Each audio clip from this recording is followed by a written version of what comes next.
Hello friends, welcome back to the Manzil Bharat. कैसे हैं आप सब? I hope you all are fine and working hard for your upcoming exam. जैसा कि हमने आपसे ये प्रॉमिस किया था कि स्पेशलाइजेशन पोर्शन हम आपको कंप्लीट कराएंगे, तो उसी को ध्यान में रखते हुए यूनिट 1, 4, 5 एंड 6 ऑलरेडी कंप्लीट हो चुकी हैं। वो आपको हमारे यूट्यूब चैनल के सेपरेट प्लेलिस्ट में मिल जाएंगी। जिन्होंने भी अभी तक वो नहीं देखी हैं, वो जाकर उन लेक्चर्स को देख सकते हैं और मैक्सिमम बेनिफिट ले सकते हैं। आज हम करेंगे यूनिट 2 का एक नया topic, which is theories of human development. हमारे सिलेबस में मेंशन्ड है दो theories, that is one of Sigmund Freud and second of Erik Erikson. तो इन्हीं को हम डिटेल में पढ़ेंगे, totally from the point of view of our exam. ठीक है, तो स्टार्ट करते हैं। तो ह्यूमन डेवलपमेंट की जब बात की जाती है तो वो क्या है? ह्यूमन डेवलपमेंट सिर्फ एक उसका एक क्राइटेरिया नहीं है, इकोनॉमिक क्राइटेरिया का बेस नहीं है सिर्फ ह्यूमन डेवलपमेंट। ह्यूमन डेवलपमेंट का मतलब है कि जब इंसान पैदा होकर टिल लाइफ लॉन्ग जीता है, तो उसकी लाइफ को एक यू कैन से एक मीनिंगफुल वे देने के लिए और एक पर्पसफुल लाइफ बनाने के लिए किन किन चीजों का इंपैक्ट होता है और किन चीजों में चेंज लाकर हम उसकी डेवलपमेंट को इंप्रूव कर सकते हैं, उसके ओवरऑल पर्सनालिटी में चेंजेस ला सकते हैं। जैसा हमने सोशल इंडिकेटर्स ऑफ डेवलपमेंट में पढ़ा था कि जो ह्यूमन डेवलपमेंट की जब बात आती है तो सिर्फ फाइनेंसिस पे फोकस नहीं होता, बहुत अलग फैक्टर्स पे भी फोकस होता है, जैसे biological, psychological and sociological factors, क्योंकि ये सब भी इंसान पर उतना ही इंपैक्ट करते हैं जितना कि फाइनेंसेस करते हैं। फाइनेंस चाहिए हमारी बेसिक नीड्स को फुलफिल करने के लिए, but at the time of stress, at the time of crisis, एक ह्यूमन किस तरह से रिएक्ट करता है, किस तरह से बिहेव करता है, वो डिपेंड करता है उसकी ओवरऑल पर्सनालिटी पे। और वो पर्सनालिटी कैसे बनती है? It depends upon all this factors. ठीक है, उस पे जो कल्चर है, जो सोशल फैक्टर्स रहे हैं सोसाइटी के अराउंड, उसकी फैमिली, कल्चर, सोसाइटी कैसा रहा है, उन सब का उस पर बहुत इंपैक्ट पड़ता है। तो ये सारी चीजें ही मिलकर ह्यूमन डेवलपमेंट बनाती हैं। अलग अलग यू कैन से सोशियोलॉजिस्ट ने, स्कॉलर्स ने अलग अलग थ्योरीज दी हैं। कुछ लोगों पे स्टडीज करके उन्होंने रिसर्च की and they you can say develop their theories. तो हमने पढ़नी है Sigmund Freud and Eric Erikson की थ्योरी। तो आप वीडियो पॉज करके ये पढ़ सकते हैं, जितना भी मैंने आपको बताया है वही सब मेंशन है यहाँ पर। तो चलिए स्टार्ट करते हैं फर्स्ट थ्योरी से, that is of Sigmund Freud. तो सिगमंड फ्रूड जो है वो एक फिजिशियन थे जो वियना में रहते थे, that is a place in Austria. तो उन्होंने कुछ लोगों पर स्टडी की। वो लोग नॉर्मल फॉर्म ऑफ पीपल से नहीं आते थे। उनका जो सैंपल सर्वे बना था that was consist of emotionally troubled adults. ठीक है, जो इमोशनली किसी ना किसी चीज से यू कैन से सफर कर रहे हैं, उन लोगों पर उन्होंने स्टडी किया। ठीक है, तो वो आप इस बात का ध्यान रखें कि वो सैंपल जो था उनका, वो मेंटली ये इमोशनली डिस्टर्ब को मेंटली अनस्टेबल नहीं कह सकते, बट किसी ना किसी तरह की जो इमोशनल प्रॉब्लम है उसे वो फेस कर रहे हैं। ठीक है, उनका उन्होंने एक सैंपल बनाया और उन पे उन्होंने स्टडी की, और स्टडी करके ही उन्होंने एनालाइज किया कि एक इंसान के डेवलपमेंट पे, उसकी पूरी पर्सनैलिटी को फॉर्म करने में उसके पेरेंट्स का बहुत इंपॉर्टेंट रोल होता है। ठीक है, और इसी के बेस पे उन्होंने अपनी थ्योरी को फॉर्मुलेट किया, जिसे कहा जाता है साइकोसेक्सुअल थ्योरी। ठीक, psychosexual theory of development.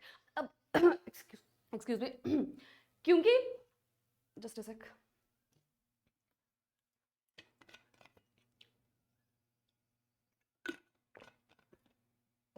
Okay.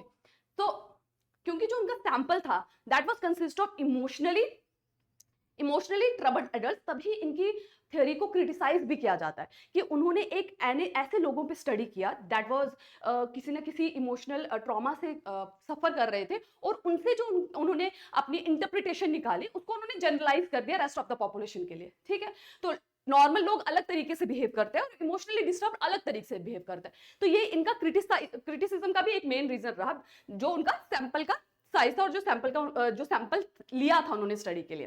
Fine, okay. तो सिगमंड फ्रूड ने जो अपनी थ्योरी डेवलप की साइकोसेक्सुअल की, उस पर उन्होंने 5 स्टेजेस बताए, जिसके अंदर पर्सन जब पैदा होता है और टिल वो अपनी मैच्योरिटी अटेन करता है, उस दौरान जो उसकी पर्सनालिटी डेवलप होती है, जो उसकी कंप्लीट डेवलपमेंट होती है, वो उन 5 स्टेजेस से गुजरती है। उन 5 स्टेजेस पे वो किस किस चीजों से इंपैक्ट होती है और किस किस तरह से वो यू कैन से चेंज होती है, that we will study in next slides. Okay, तो जो सिगमंड फ्रूड का जो पूरा मॉडल है वो 3 चीजों पर डिपेंड करता है। सिगमंड फ्रूड का मानना ये था कि एक ह्यूमन की जो पर्सनालिटी होती है वो 3 मेन चीजों से बनती है। क्या है वो 3 चीजें? ID, ego and the super ego. हर इंसान की पर्सनालिटी इन 3 पार्ट से बनी होती है according to Sigmund Freud. Id क्या होता है? Id is that part of our mind, हमारे दिमाग का वो पोर्शन जो हमारे डिजायर्स, हमारी इच्छाओं को रेगुलेट करता है। ठीक है, अब हर इंसान में अलग अलग तरह के डिजायर्स हैं, इंपल्सेस हैं, वो जनरेट होती हैं। लेट्स टेक एन एग्जांपल कि अगर किसी को बॉस से डांट पड़ रही है तो एक डिजायर अंदर से आती है उनको रिवर्ट बैक करने की, कि उनको दोबारा से जवाब देने की। ठीक है, डिजायर है। या कहीं किसी ने किसी पेरेंट्स अगर डांट देते हैं तो अंदर से आता है कि आप भी उन्हें जवाब दे दें या गुस्सा कर दें, वो एक डिजायर है।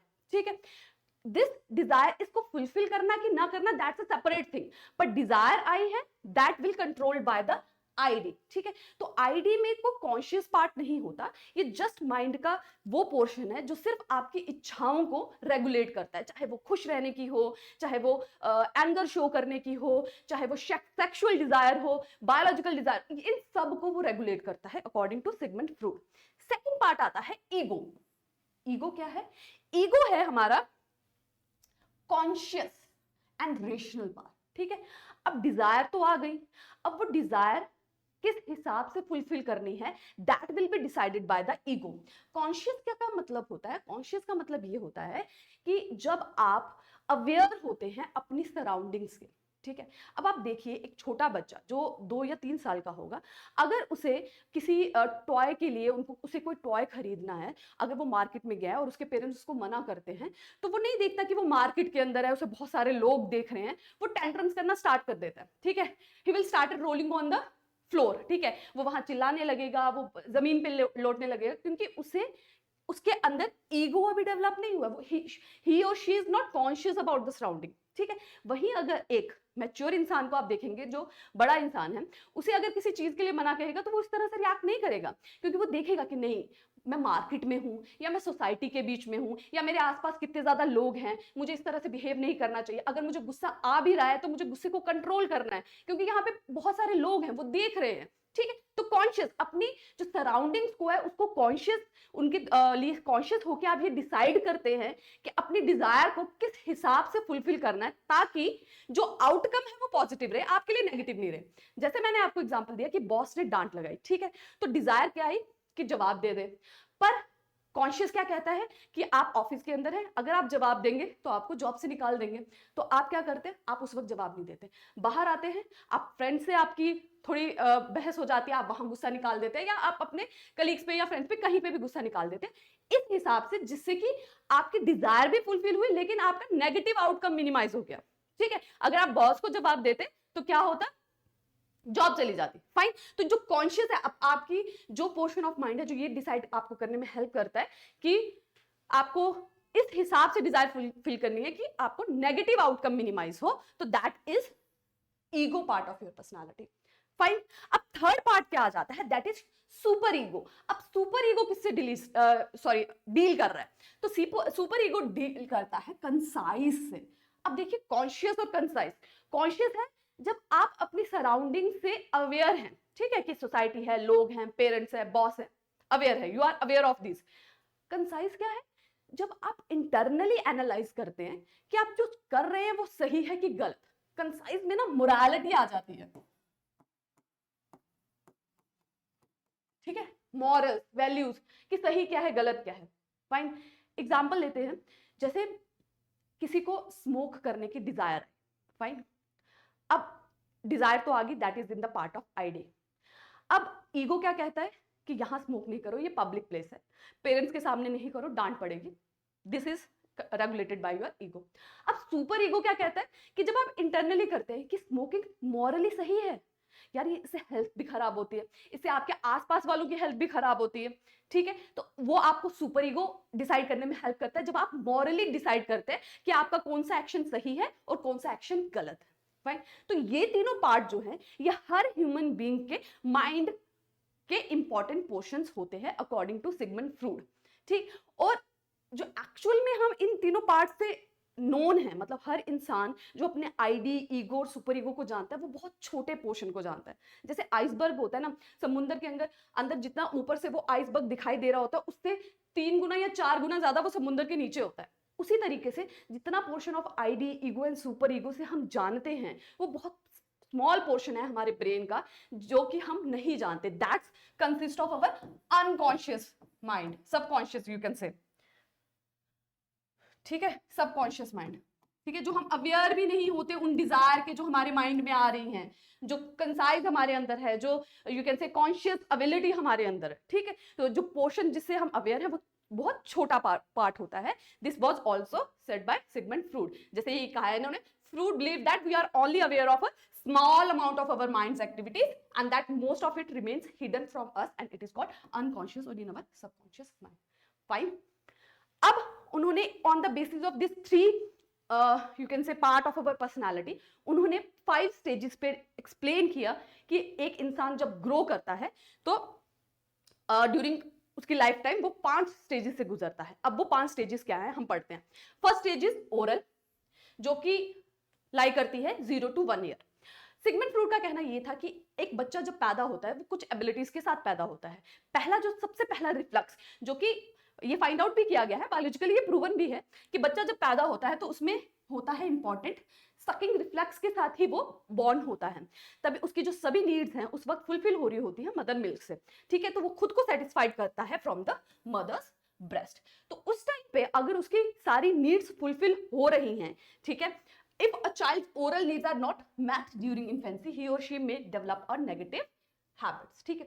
अगर उस वक्त उसकी मदर उसको प्रॉपर केयर कर रही है, उसे मदर मिल्क प्रॉपरली मिल रहा है, कंप्लीट उसे अपब्रिंगिंग हो रही है, तो he will be have a positive attitude toward life, ठीक है। उसकी जो पर्सनालिटी है वो पॉजिटिविटी की तरफ होगी। और अगर वही उसकी ये सारी नीड्स फुलफिल नहीं हो रही हैं तो उसकी जो हैबिट्स हैं नेगेटिव्स हो जाएंगी, ठीक है। क्योंकि स्टार्टिंग ही यहाँ से साइकोलॉजिकल डेवलपमेंट की जो शुरुआत है वो इस स्टेज से हो गई है। अभी वो पैदा ही हुआ है, उसका कॉन्शियस डेवलप नहीं हुआ है, कंसाइज डेवलप नहीं हुई है, लेकिन सकिंग रिफ्लेक्स के साथ वो पैदा हुआ है, ठीक है। तो अगर उस वक्त उसकी नीड फुलफिल हो रही है, ही will develop a positive attitude towards society, कि हमें सोसाइटी आपका ख्याल रखती है, आपको सोसाइटी का ख्याल रखना है। लेकिन उस वक्त अगर उसकी नीड फुलफिल नहीं हो रही है तो he will develop a negative attitude towards society, ठीक है।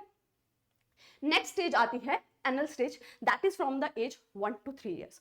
अब ये वो एज है जब एक इन्फेंट यू कैन से और टॉडलर यू कैन से वो टॉयलेट ट्रेनिंग सीख रहा होता है। उससे पहले जो है चाइल्ड का कोई कंट्रोल नहीं होता अपने यूरिन और फीसेस पे, ठीक। धीरे धीरे पेरेंट्स उसे सिखाने लगते हैं कि how he has to control it, और एक पर्टिकुलर टाइम पे उसे जाना है, और अगर उसे अर्ज आ रही है तो कैसे उसे रेगुलेट करना और किस तरह से उसे जाना है, और इन चीजों को पूरा प्रॉपरली सीखना है, ठीक है। और अगर इस एज में बच्चे की प्रॉपर टॉयलेट ट्रेनिंग होती है विद मतलब स्ट्रिक्ट वे में नहीं, एक नॉर्मल टॉयलेट ट्रेनिंग होती है, तो वो एक होलिस्टिक पर्सनालिटी उसकी डेवलप होती है। लेकिन अगर स्ट्रिक्ट ट्रेनिंग हुई है, ठीक है, जबरदस्ती उसे सिखाया गया है, जबरदस्ती उसको प्रेशराइज करके उसको इस ट्रेनिंग के लिए तैयार किया गया है, तो एक इस तरह का इंसान बनेगा जो कि यू कैन से चिल्ड्रन टू अर्ली, अगर बहुत जल्दी हो रही है तो ही विल बी अपटाइट और overly obsessed with the order, ठीक है। बहुत जल्दी उसे सिखा दिया गया या बहुत यू कैन से प्रेशराइज करके उसको सिखा दिया गया, तो ये चीजें, ये जो उसका पूरा टाइम टेबल है यूरिन फीसेस का, वो उसके लिए बहुत ऑब्सेस हो जाएगा कि इसी टाइम पे होना चाहिए, इस टाइम नहीं होना चाहिए। देखिए बॉडी है, ह्यूमन बॉडी है, ह्यूमन बॉडी बहुत फ्लेक्सिबल होती है और इसमें बहुत एक्सेप्शन होती है, सबके लिए थंब रूल नहीं होता, ठीक है। आप देखेंगे एक्सेप्शंस हम, और ह्यूमन बॉडी को भगवान ने बनाया, वहां पे एक्सेप्शंस होंगी, बच्चे भी एक्सेप्शन होते हैं। ये कोई माइलस्टोन नहीं है कि हर बच्चा 6 महीने में बैठेगा, 1 साल में चलेगा, ठीक है। ये कुछ जनरल फैक्टर्स दिए गए हैं, बट जरूरी नहीं है कि ये सब फॉलो करें। उसी तरह से टॉयलेट ट्रेनिंग में भी बहुत फ्लेक्सिबिलिटी होनी चाहिए, लेकिन अगर पेरेंट्स बहुत ज्यादा प्रेशराइज या स्ट्रिक्ट करते हैं तो बच्चे की जो पर्सनैलिटी है वो बहुत ऑब्सेसिव काइंड ऑफ पर्सनैलिटी हो जाती है कि ये होना है तो होना ही है, ठीक है। फ्लेक्सिबिलिटी उसकी पर्सनैलिटी से चली जाती है, ठीक। नेक्स्ट जो आती है that is the stage of phallic stage. Phallic stage का टाइम पे अब आपको क्या ध्यान रखना है, फर्स्ट तो आपको सारी स्टेजेस पता होनी चाहिए, दूसरा किस स्टेज में कौन सा एज ग्रुप फॉल करता है, this you also need to know, ठीक, अब वो किस बारे में बात कर रहा है वो तो आपको अंडरस्टैंड जब आप करेंगे, डिटेल में पढ़ेंगे तो you will come to know. ठीक है, नेक्स्ट स्टेज आती है फैलिक स्टेज, जो है 3 से 6 साल के ऊपर में। ठीक, ये कौन सी स्टेज है? जब जो बच्चा है स्कूल में एंटर किया, 3 साल में प्री स्कूल में एंटर कर देते हैं बच्चे को। ठीक है, अब उसने स्कूल में एंटर कर दिया है, और इसका जो अकॉर्डिंग टू सिगमंड फ्रूड इस स्टेज का एक और इंपॉर्टेंट है, that is he is getting pleasure through their genitals. ठीक, अब इस वक्त वो अपनी जो सेक्सुअल डिजायर है उनको, क्योंकि एज बहुत छोटी है तो अंडरस्टैंड नहीं कर पा रहे, उसको समझ नहीं आ रही, तो लेकिन उनको सेक्सुअल डिजायर अरोज होती है टुवर्ड्स द ऑपोजिट सेक्स, और उस टाइम पे उनके इन्वायरमेंट पे सबसे क्लोज का ऑपोजिट सेक्स कौन सा है? अगर अब बॉय चाइल्ड है तो मदर, और अगर गर्ल चाइल्ड है तो फादर। ठीक है, तो आपने ये चीजें एक्सपीरियंस भी की होंगी कि अक्सर जो गर्ल चाइल्ड होती है वो अपने फादर से बहुत अटैच होती है, और जो बॉय चाइल्ड होते हैं वो अपनी मदर से बहुत अटैच होते हैं। तो इसी को एक्सप्लेन किया सिगमंड फ्रूड ने थ्रू द फैलिक स्टेज, और इसके लिए उन्होंने 2 नाम दिए। एक दिया उन्होंने इलेक्ट्रा कॉम्प्लेक्स, इनका नाम भी आपको ध्यान होना चाहिए। इलेक्ट्रा कॉम्प्लेक्स क्या है? ये एक्सप्लेन करता है जब एक गर्ल चाइल्ड अपने फादर के लिए ऑब्सेस है, और she try to take place of her mother. ठीक है, वो चाह रही है कि वो अपने पापा से ज्यादा क्लोज रहे, मम्मा उनके क्लोज ज्यादा ना जाए। ठीक, and second is Oedipus complex, जो कि बॉय के लिए होता है, जो फील करता है ज्यादा क्लोज मदर से, and he want to take place of her his father. ठीक है, वो अपने फादर को एज अ राइवल देखता है, क्योंकि छोटे बच्चे हैं, सेक्सुअल डिजायर अराइज हो रही हैं, but they can't understand, conscious अभी डेवलप नहीं हुआ है, तो just they feel you can say attached to the opposite sex. तो इसी को उन्होंने जो एक्सप्लेन किया, that in the form of Oedipus and Electra complex. ठीक है, Electra is for the girl child and Oedipus is for the boy child. Fine, next आता है लेटेंसी स्टेज। लेटेंसी स्टेज कौन सी एज ग्रुप में आती है? That is in the 6 to 12 years. अब ये वो एज है जब चिल्ड्रन की जो सेक्सुअल डिजायर है वो थोड़ी थोड़ी सबसाइड होने लगती है। अब बच्चा एंटर कर चुका है फर्स्ट स्टैंडर्ड में, अपने पेयर ग्रुप्स में आ रहा है, अपने एज मेट्स के साथ खेल रहा है, तो उसका जो सोशल सेटअप है तो थोड़ा बढ़ रहा है। ठीक है, तो उसकी जो सेक्सुअल इंस्टिंक्ट्स है वो भी सबसाइड हो रही है। ठीक है, अब वो थोड़ा ज्यादा उस बिहेव में, क्योंकि अब वो थोड़ी ज्यादा मैच्योरिटी की तरफ जा रहा है, तो वो उस हिसाब से बिहेव करने लगता है जैसा सोसाइटी उसे डिमांड करती है। ठीक है, स्कूल जा रहा है, टीचर जिस तरह से कह रहे हैं, मॉरली क्या है, हाँ ऐसे बात करनी है, ऐसे नहीं करनी है, ऐसा बिहेव करना है, नहीं करना है। ठीक है, मदर के पास जाना है, ये सारी जो उसकी मॉरल वैल्यूज है वो उसके अंदर धीरे धीरे इनकलकेट हो रही है। वो सोसाइटी को एनालाइज करके सीख रहा है कि उसको सोसाइटी में कैसे बिहेव करना है, एंड ही और she is trying to behave in a which way, in a morally acceptable way. ठीक है, कि मॉरली जो सही है, जो सोसाइटी कहती है सही, वो वही करने की कोशिश करता है कि नहीं मारना है। ठीक है, मतलब जैसे अगर सोसाइटी में ये कह रहे हैं कि हाँ जी लड़के हैं, लड़के नहीं रोते हैं, तो वो कोशिश करेगा कि वो ओपनली सबके सामने नहीं रोए। ठीक है, क्योंकि सोसाइटी ने उसे सिखाया है। ठीक है, लड़कियों पे हाथ नहीं उठाना है, तो ही विल ट्राई कि वो ना करे। अगर उसके फ्रेंड ग्रुप में हैं भी तो वो ना उठाए हाथ, उसी बिहेव से करना, उसी तरीके से बिहेव करना शुरू करता है जिस हिसाब से सोसाइटी उसे सिखाती है। और ये वेरी करता है society to society, it varies. ठीक है, और सोसाइटी में सिर्फ उसका पीयर ग्रुप या स्कूल नहीं आएगा, उसकी फैमिली भी आएगी। ठीक है, अब उसकी पहले तक उसकी सोसाइटी उसकी फैमिली थी, अब फैमिली भी है, अब उसका पीयर ग्रुप भी है, उसका स्कूल भी है। अब जो सोसाइटी का एरिया है वो वाइडर होता जा रहा है। नेक्स्ट और लास्ट स्टेज है that is of genital stage, जो कि है 12+ ईयर्स में।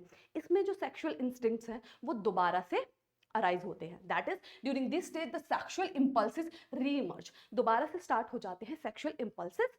ठीक है, अगर पहले की 5 स्टेजेस जैसे ओरल स्टेज में अगर बच्चे की जो नीड्स हैं बिना उसके कहे उसकी फुलफिल हुई हैं, एनल स्टेज में उसकी प्रॉपर टॉयलेट ट्रेनिंग हुई है विद फ्लेक्सिबिलिटी, ठीक, फैलिक स्टेज में उसकी whether it a boy child और अ गर्ल चाइल्ड उसकी प्रॉपर अटैचमेंट रही है, उसे उस चीज को यू कैन से ना कि मतलब उसे प्रेशराइज किया, उसको क्या कहना है, उसको डाइवर्ट नहीं किया गया है उस चीज से, उसे जबरदस्ती उस चीज से दूर नहीं किया गया है, और या फिर लेटेंसी स्टेज पे उससे प्रॉपर ट्रेनिंग हुई है कि वो मॉरली एक्सेप्टेबल वे में बिहेव करे। अगर ये सभी स्टेजेस में उसकी डेवलपमेंट सही रही है तो लास्टली भी he will move towards a appropriate sexual behavior। ठीक है, जिसे हम देखते हैं यंगस्टर्स, क्योंकि नॉलेज नहीं है अकॉर्डिंग टू सिगमंड फ्रूड, आज की हर चीज में इस जो ये जो थियोरी है इसकी जो यू कैन से रिलेटेबिलिटी है वो बहुत कम हो गई है, कि उसका रीजन जैसे मैं आपको पहले बता चुकी हूँ, क्योंकि जो सैंपल था स्टडी का वो थे इमोशनली डिस्टर्ब्ड पीपल, ठीक है, तो उनको हम जनरलाइज, उनकी जो आउटकम है, उनका जो इंटरप्रिटेशन है थ्योरी का, वो हम जनरलाइज नहीं कर सकते, ठीक।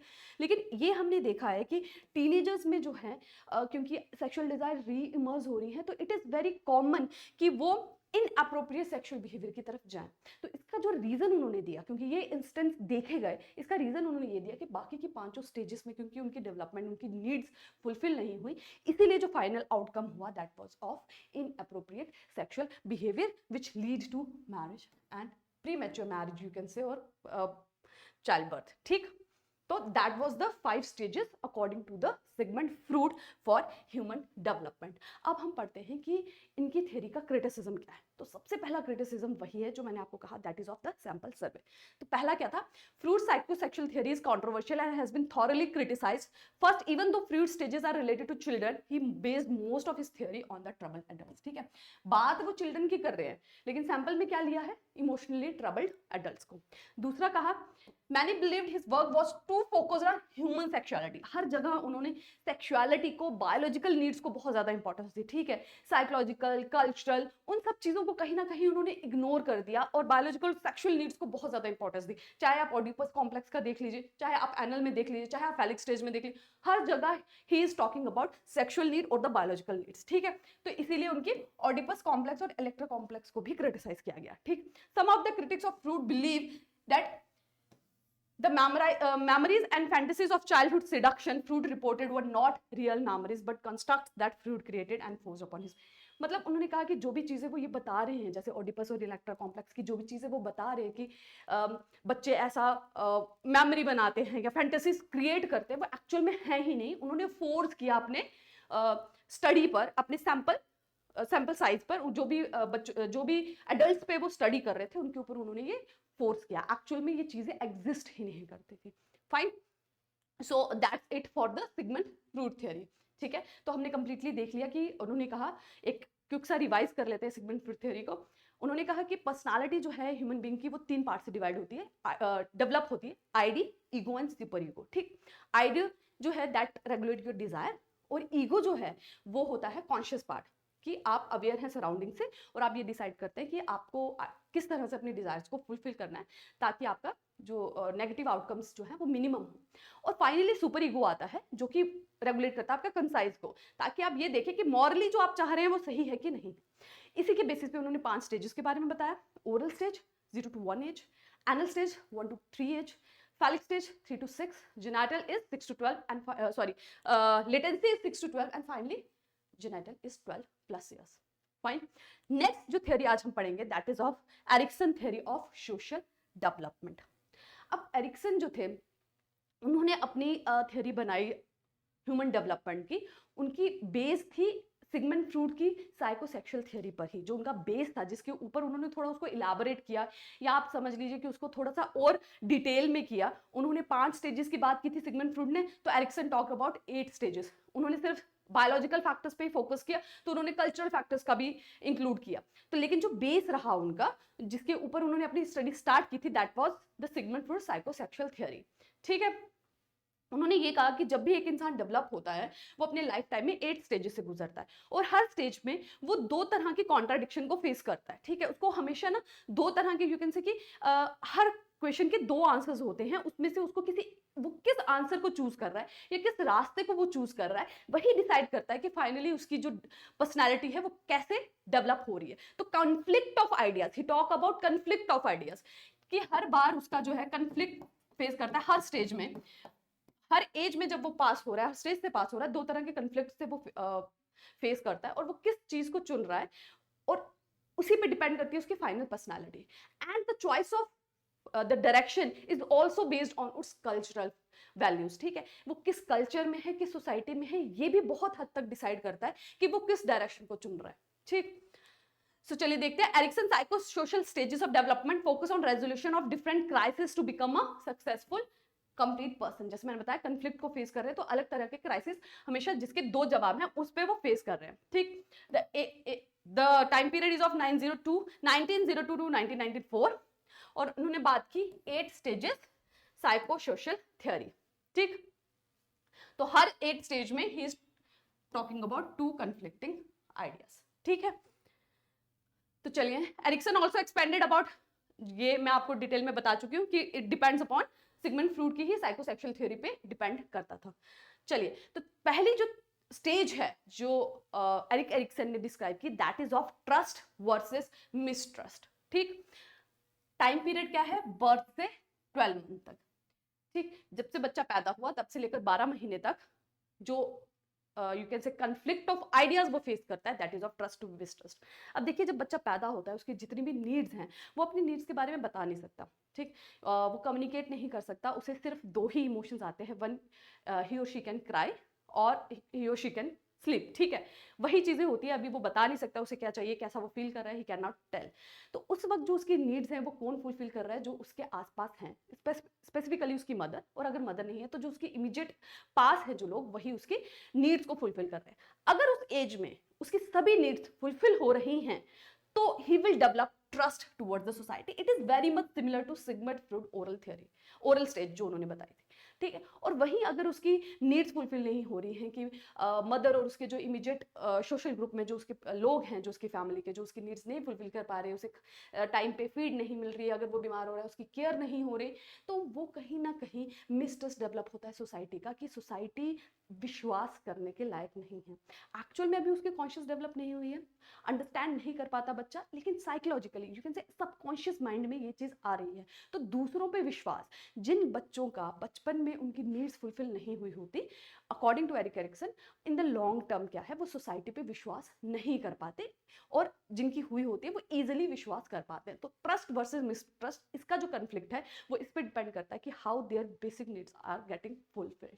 ठीक है, तो infants are dependent upon their caregivers, as caregivers who are responsive and sensitive to their infants need help their baby to develop a sense of trust। ठीक है, रिस्पॉन्सिव एंड सेंसिटिव है कि उनको केयर भी दे रहे हैं, उनकी needs को फुलफिल भी कर रहे हैं, प्यार से उन्हें डील भी कर रहे हैं, तो वो ट्रस्ट डेवलप करेंगे। और नहीं हो रहा है तो ही और she will develop a mistrust। Unresponsive caregiver who do not meet their baby's needs can engender feelings of anxiety, fear and mistrust। ठीक है, अगर उनकी नीड फुलफिल नहीं हो रही है तो फाइनली क्या होगा, बच्चा एंग्जाइटी डेवलप करेगा, फियर और मिस्ट्रस्ट, विश्वास नहीं कर पाएगा सोसाइटी पे। नेक्स्ट आती है second stage, that is autonomy versus shame और डाउट। ये कौन सी एज है, इट इज टॉडलर्स की एज है, फ्रॉम 1 to 3 years। ठीक है, जब बच्चा थोड़ा सा चलना स्टार्ट कर देता है उस वक्त उसकी आती है ऑटोनॉमी और शेम डाउट। अब उस वक्त बच्चा है ना अपनी इच्छाओं को, अपनी डिजायर्स को बताना शुरू करता है। आप देखें, चाहे खाने की चाहत हो, चाहे टॉयज की हो, चाहे कपड़ों की हो, बच्चा बताना शुरू करता है कि उसे क्या पसंद है और क्या नहीं पसंद है। अगर उसके उस वक्त उसके जो केयर गिवर्स हैं, जो उसके पेरेंट्स हैं, उसे अलाउ करते हैं उसकी ऑटोनॉमी को यू कैन से फॉलो करने की। ठीक है, अगर बच्चा कह रहा है कि वो टॉय चाहिए और उसे दिया जा रहा है, उसे उसके खेलने दिया जा रहा है, अगर वो कह रहा है उसे वही कपड़े पहनने, उसे वो पहनने दिए जा रहे हैं, बेशक वो उस पर अच्छे लग रहे हैं या नहीं लग रहे हैं, या ओकेजन के अकॉर्डिंग हैं या नहीं है, अगर उसे अलाउ किया जा रहा है, वो जिस तरह का खाना खाना चाह रहा है उसे अलाउ किया जा रहा है, तो वो ऑटोनॉमी, एक इंडिपेंडेंस उसमें डेवलप हो गई। ठीक है, उसे ये इन द लॉन्ग रन उसकी पर्सनैलिटी में ये नहीं आएगा कि जो वो फैसला करता है या जो वो बोलता है वो गलत होता है। अगर बार बार उस पर थोपा जाता है ना कि उसकी जो मर्जी है उसके खिलाफ उसको फोर्स किया जाता है चीजें करने के लिए, देखिए बच्चा अभी बहुत छोटा है, 1 से 3 साल का है, जो बातें अभी हम कर रहे हैं वो शायद उसे समझ भी नहीं आ रही है, लेकिन ये सबकॉन्शियस माइंड में डेवलप हो रही है, ये सबकॉन्शियस माइंड में काम कर रहा है। ठीक है, जैसे सिगमंड फ्रूड ने कहा था कि बहुत large portion of audio, ego और सुपर ईगो से हम नोन भी नहीं होते। ठीक है, बहुत बार इंसान ऐसा रिएक्ट कर जाता है जैसा वो चाहता भी नहीं है सिचुएशन में, तो वो जब फाइनली एनालाइज करता है कि ये उसकी पर्सनैलिटी में कहाँ आया, एक्चुअल में ये डेवलप्ड हुआ ड्यूरिंग उसकी डेवलपमेंट में, जब डिफरेंट स्टेजेस में आया वो इंसान, जो उसकी फैमिली, सोसाइटी, पेयर ग्रुप, उन सब के इंप्रेशन से वो चीज उस पर आई है। ठीक, तो ये कहा है एरिक एरिक्सन ने कि अगर टॉडलर्स को फ्रीडम दी जाती है अपनी विशेस को फुलफिल करने की, तो they develop autonomy, long run में उनको ऑटोनॉमी फील करने में हेल्प करते हैं, और नहीं तो दे विल डेवलप शेम और डाउट। और इसी स्टेज को कहा गया मी डू इट स्टेज, खुद से करने की, खुद से। आपने देखा होगा कुछ बड़े लोग ऐसे होते हैं जो बहुत बड़े हो जाते हैं फिर भी अपने से अपना काम नहीं कर पाते, हर चीज में उनको दूसरों की राय की जरूरत पड़ती है। देखिए, एडवाइस लेना इज रॉन्ग, नॉट रॉन्ग, लेकिन जो फाइनल डिसीजन है वो इंसान का खुद का होना चाहिए, क्योंकि उसके जो आउटकम है वो उसे बेयर करने हैं, कल को वो किसी और पे ब्लेम ना करे। तो ये चीज जरूरी है, और ये स्टार्ट कहाँ होती है, according to Eric Erikson, at the stage of 1 to 3 years। वहीं से बच्चे की पर्सनैलिटी में चीज़ आ जाती है कि उसे खुद से फैसले लेने हैं, कि दूसरों पे ही निर्भर रहना है कि जो दूसरे कह रहे हैं वही सही है और मैं सही डिसीजन नहीं ले सकता। ठीक, ओके, जो एग्जाम्पल मैंने आपको ड्रेस का दिया। Okay, coming towards the next stage, वो आती है इनिशिएटिव वर्सेस गिल्ट। अब बच्चे ने एंटर कर लिया है स्कूल में, ठीक है, एज क्या है 3 to 6 ईयर्स, प्री स्कूल में एंटर हो गया है। अब छोटी छोटी एक्टिविटीज स्टार्ट हो गई हैं जो कि अकेडमिक से भी रिलेटेड हैं। ठीक, कुछ एक्टिविटीज जो स्कूल में करवाई जा रही हैं, सोशल इंटरेक्शन शुरू हो गई है। अभी तक वो अपनी फैमिली, अपने रिलेटिव से ही इंटरेक्ट कर रहा है, अब वो बाहर की दुनिया जिनको वो पहले से नहीं जानता, पहले से नहीं देखा, अब वो उनसे इंटरेक्ट कर रहा है, फर्स्ट टाइम इंटरेक्ट कर रहा है, उनसे मिल रहा है। अब किससे किस तरह का रिलेशन रख रहा है, किस तरह से इनिशिएट कर रहा है, कितनी फ्रीडम उसे वहां मिल पा रही है, वो फाइनली इस स्टेज पे डिसाइड करती है कि उसकी फाइनल की पर्सनालिटी में उसके गिल्ट आएगा और ही will develop a self confidence. ठीक, स्कूल में अगर बच्चा जा रहा है और नए फ्रेंड्स बना रहा है, खुद से इनिशिएट कर रहा है, बच्चों से बात कर रहा है, उनसे मिल रहा है, खेल रहा है, अगर उसे अच्छी चीज लग रही है तो अपनी कहो अपनी खुशी को भी जाहिर कर रहा है, बुरा लग रहा है तो अपनी आप कहो एंगर या सैडनेस को भी एक्सप्रेस कर पा रहा है, तो वो डेवलप करता है सेल्फ कॉन्फिडेंस। ठीक है, टीचर से बात कर पा रहा है, टीचर को एक्सप्रेस कर पा रहा है कि वो क्या चाहता है। आपने देखे होंगे बच्चे डिफरेंट तरीके के होते हैं, कुछ बच्चे होते हैं जो ओपनली जाके टीचर को बताते हैं कि हाँ मैम हमें भूख लगी अभी खाना खाने, या मैम हमें नहीं पढ़ना, या मैम हमें खेलने जाना है। और कुछ होते हैं जो जाते हैं प्लेवे में and they sit at a corner and they don't interact very much with other peer groups और टीचर्स। ठीक है, तो ये इस स्टेज पे डिसाइड होती है। अगर बच्चा उस वक्त खुल के बात करता है पीयर ग्रुप से, टीचर से इनिशिएट लेता है और उसके इनिशिएट को पुश किया जाता है, उसे एनकरेज किया जाता है कि वो ले, उसे डांटा नहीं जाता, उसे दबाया नहीं जाता कि नहीं ऐसे बात नहीं करनी, नहीं आपको ये नहीं बोलना है। ठीक है ना, उस वो डिसाइड करता है कि उसका कॉन्फिडेंस लॉन्ग टर्म में डेवलप होता है और या फिर वो उसमें डेवलप होता है गिल्ट। ठीक, तो initiative a sense of ambition and responsibilities. ठीक है, कि वो खुद से नए नए दोस्त बनाएगा और सेंस ऑफ रिस्पॉन्सिबिलिटी भी आएगी कि जो काम मैं कर रहा हूँ उसकी जिम्मेवारी भी मेरे पर ही है। ठीक है, मैंने दोस्त बनाए हैं, उनके साथ मेंटेन करके रखना है, मैं पढ़ रहा हूँ, मुझे पढ़ा रहे हैं, घर से होमवर्क करके लाना है, मैम को बताना है, वो रिस्पॉन्सिबिलिटी मेरी है, अगर मैंने नहीं किया तो मुझे डांट पड़ेगी। तो वो सेंस ऑफ रिस्पॉन्सिबिलिटी भी उसमें डेवलप होती है और ये फाइनली लीड करती है टुवर्ड्स अ सेल्फ कॉन्फिडेंस। ठीक, okay, next is industry versus inferiority. अब ये टाइम आता है 6 to 12। अब बच्चा प्री स्कूल से बढ़कर स्कूल में एंटर हो चुका है, प्राइमरी स्कूल में 6 to 12। अब उसमें एक्टिविटीज आने लगती हैं। ये वो टाइम पीरियड है जब बच्चा अपने आप को कंपेयर करने लगता है दूसरे बच्चों से।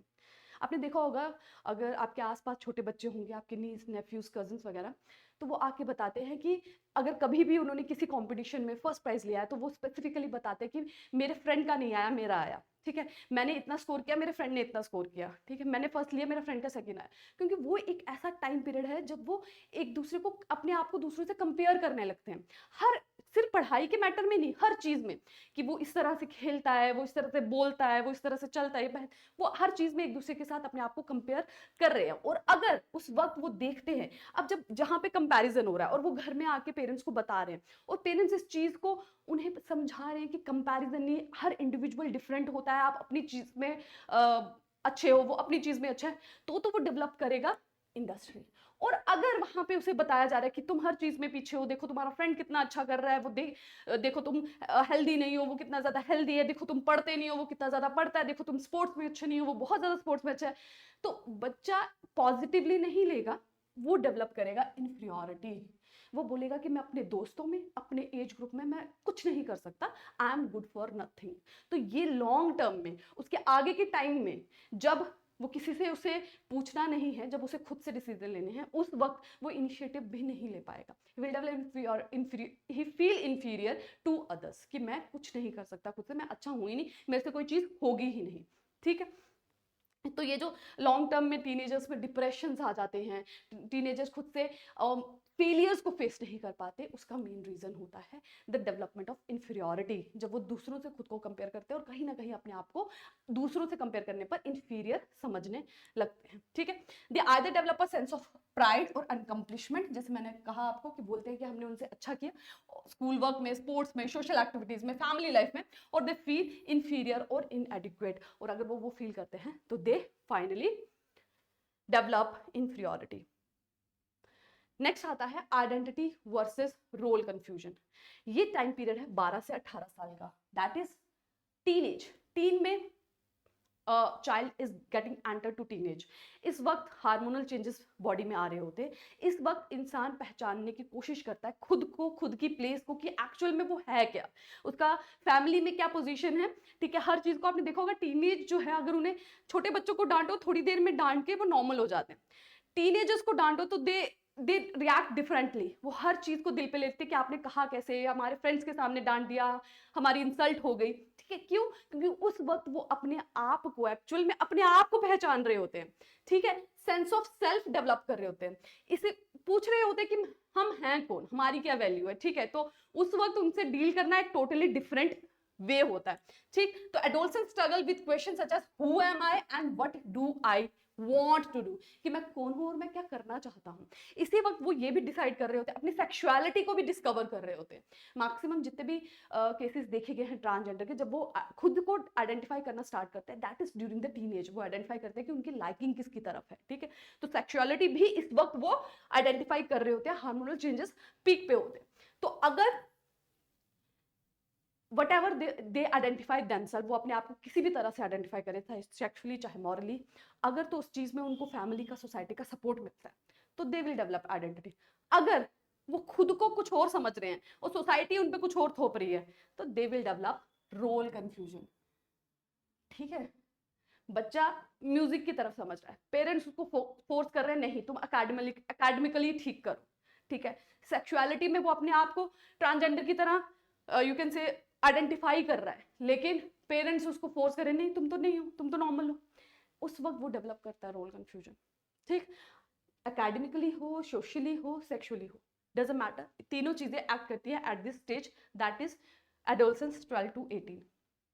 When adolescents are apathetic, do not make a conscious search for identity or are pressured to conform to their parents' ideas for the future, they may develop weak sense of self. है जब उनको force किया जाता है society का, जो वो खुद से आइडेंटिफाई कर रहे हैं कि मैं ये करना चाहता हूँ, मैं स्पोर्ट्स में जाना चाहता हूँ, मैं म्यूजिक में जाना चाहता हूँ, मुझे पढ़ाई उतनी नहीं करनी, मुझे ये सब्जेक्ट ज्यादा करना है, ये सब्जेक्ट नहीं करना है, लेकिन पेरेंट्स का फोर्स हो रहा है कि नहीं तुम यही पढ़ो, नहीं तुम स्पोर्ट्स ही करो, नहीं तुम म्यूजिक मत करो, या तुम म्यूजिक ही करो, तुम डांस मत करो, तुम सिर्फ सिंगिंग ही करो। ये सब चीजें क्रिएट करती हैं रोल कंफ्यूजन, ठीक है। So they will be unsure of their identity and confused about the future also. तो फ्यूचर लॉन्ग टर्म में भी वो फाइनल डिसीजन लेने में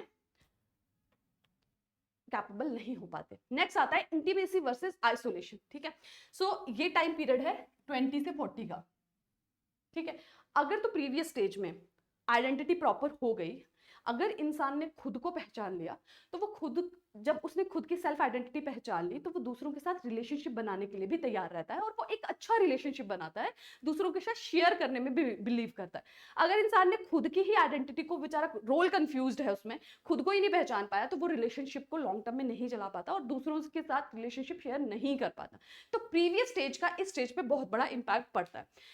After we have developed sense of self in adolescence, we are ready to share our life with others, ठीक है। Self आपने develop कर लिया, तो you are ready to share it with others, and you on the long run you develop or maintain a successful relationship, ठीक है। Erickson said that we must have a strong sense of self before we can develop successful intimate relation. तो एक relationship में enter करने से पहले आपको अपनी पहचान होना बहुत जरूरी है। तो प्रीवियस स्टेज में self identification is very necessary, only then a person develop a intimate relationship, otherwise he will land into isolation, और बहुत सारे डिस्टर्ब्ड रिलेशनशिप होते हैं, ब्रोकन रिलेशनशिप होते हैं। Fine. Next is generativity versus stagnation. तो जब पीपल रीच 40 और 40 to 60 की जो एज ग्रुप होता है, दैट इज अबाउट जनरेटिविटी और स्टैग्नेशन। अब इस टाइम पीरियड में क्या होता है, इंडिविजुअल वर्क करता है टुवर्ड्स द सोसाइटी। अब इस एज तक मैक्सिमम लोग शादी कर लेते हैं, बच्चे होते हैं, तो वो अपनी फैमिली को, उनकी वेलबींग की तरफ काम करते हैं और सोसाइटी को रिटर्न बैक करने के लिए काम करते हैं, ठीक है। So generativity involve finding your life work and contributing to the development of others, ठीक है, दूसरों की तरफ काम करना। कुछ लोग वॉलंटियर भी करते हैं सोसाइटी के लिए, जैसे आपने देखा होगा सेल्फ सर्विसेज करते हैं, कितने ज्यादा लोगों की हेल्प के लिए बहुत सारी ऑर्गेनाइजेशंस चलाते हैं, ठीक है, सोसाइटी को भी देते हैं एंड अपने घर, अपने रिलेटिव, उनके डेवलपमेंट के लिए भी काम करते हैं। So during this stage middle age adults begin contributing to the next generation often through child birth and caring for others, ठीक है।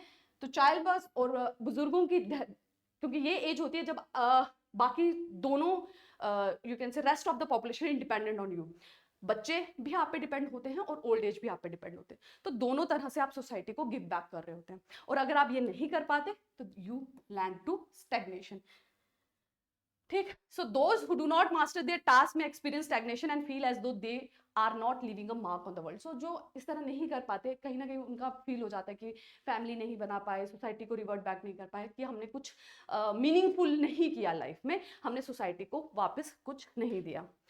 Last is integrity versus despair.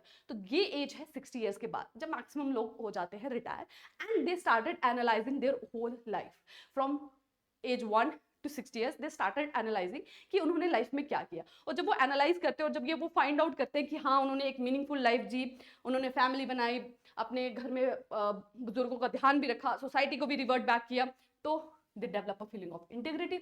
और जब वो देखते हैं कि नहीं, उनके रिलेशनशिप भी ब्रोकन रहे, खुद की भी रोल कंफ्यूजन रही, रिलेशनशिप ब्रोकन रहे, फैमिली बना नहीं पाए, सोसाइटी को रिवर्ट बैक नहीं कर पाए, सो दे डेवलप रिग्रेट और feeling of despair, ठीक है। He said that the people in late child adulthood reflect on their lives and feel their sense of satisfaction, ठीक है, वो देखते हैं, संतोष ढूंढने की कोशिश करते हैं कि उन्होंने जो जी अभी तक लाइफ, वो सेटिस्फाइड थी, उन्होंने एक अच्छी लाइफ जी। People who feel proud their accomplishment feel a sense of integrity, कि मैंने बहुत कुछ अचीव किया, जो मैं चाहता था बनना वो मैं बन गया, जो मैं चाहता था सोसाइटी के लिए करना वो मैंने कर लिया, तो ही develop a sense of integrity and they can look back on their lives with few regrets. However people who are not successful at this stage may feel as if their life has been wasted, ठीक है। तो जो लोग देखते हैं कि जैसे मैंने आपको बताया कि पेरेंट्स प्रेशर करते हैं, बनना चाहते थे सिंगर, फोर्स करते हैं एकेडमिकली, स्पोर्ट्स में जाना चाहते हैं, आर्ट्स में फोर्स कर देते हैं, तो जब वो वैसी लाइफ जीते हैं under the pressure of others, तो 60 ईयर्स के बाद जब वो एनालाइज करते हैं, वो देखते हैं काश मैंने वो किया होता जो मैं चाहता, काश मैं ये बन गया होता, काश मैंने ये पढ़ा होता। तो एक तरह से जो उनकी पूरी लाइफ होती है वो रिग्रेट पे ही रह जाती है और दे डेवलप अ डिस्पेयर, ठीक। So that's it for the today's lecture. आज हमने किया 2 theories, that is of Sigmund Freud and Eric Erikson. Detail में हमने सिगमंड फ्रूड को देखा कि किस तरह से उन्होंने बताया by studying a few sample of emotionally disturb adult, किस तरह से एक ह्यूमन डेवलपमेंट पे जो उसकी बायोलॉजिकल नीड है उसको बहुत हद तक रेगुलेट करते हैं उसके पेरेंट्स, ठीक है। तो इस पे भी एमसीक्यू बन सकता है कि सिगमंड फ्रूड थ्योरी के अकॉर्डिंगली सबसे इंपॉर्टेंट फैक्टर जो ह्यूमन डेवलपमेंट में है वो क्या है, तो दैट इज पेरेंट्स, ठीक है। पेरेंट्स डिसाइड करते हैं बायोलॉजिकल को।